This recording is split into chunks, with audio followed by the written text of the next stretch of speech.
On November 9th, 1989, the moment that wall came down, two separate economic systems collided, and neither side was prepared for what came next. For nearly 3 decades, East and West Germany existed as mirror economies. The West had built a market-driven powerhouse, competitive, innovative, wealthy. The East operated under Soviet-style central planning, state-owned factories, fixed prices, limited consumer goods. On paper, both systems claimed success. In reality, the wealth gap was staggering. A West German worker earned roughly double what an East German earned. Pensioners in the East received half the benefits of their Western counterparts. When the wall fell, the economic shock was immediate and brutal. East Germany's factories couldn't compete. Their machinery was obsolete. Their products found no market. Within months, unemployment in the East surged past 20%. Entire industries collapsed overnight.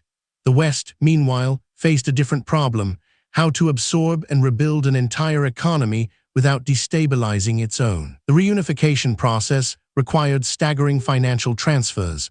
West Germany poured hundreds of billions of Deutschmarks into the East, building infrastructure, modernizing factories, retraining workers. The central bank had to manage currency unification. East German marks were converted at a rate that was politically generous but economically risky. It fueled inflation in the West and delayed recovery in the East. By the mid-1990s, the picture clarified. Western German tax rates climbed to support the reconstruction effort. Eastern Germans faced cultural and economic displacement. Familiar companies vanished, replaced by Western competitors. Wages in the East gradually rose, but purchasing power took years to align.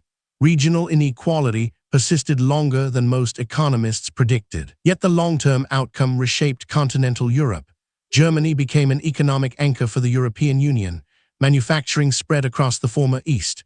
Trade with Central Europe exploded. The unified German economy, despite its initial strain, grew stronger than either half had been alone. The costs were real and unevenly distributed, but the integration fundamentally altered the balance of European power. This wasn't a smooth transition. Entire regions in the East experienced decades of slower growth. Some communities never fully recovered their pre-collapse living standards. Migration westward drained talent and youth from smaller towns.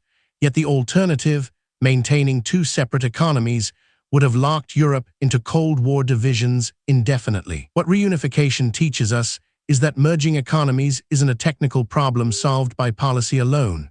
It's a human problem. Structural unemployment, regional inequality, cultural friction, these don't disappear because a wall falls. They shift and persist in new forms.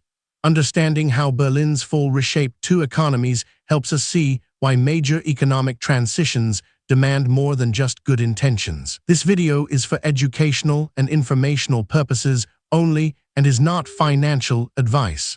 Always do your own research. Subscribe to explore more geo-economic turning points that reshaped global power and wealth. New stories every week. This video is for educational and informational purposes only and is not financial advice. Always do your own research.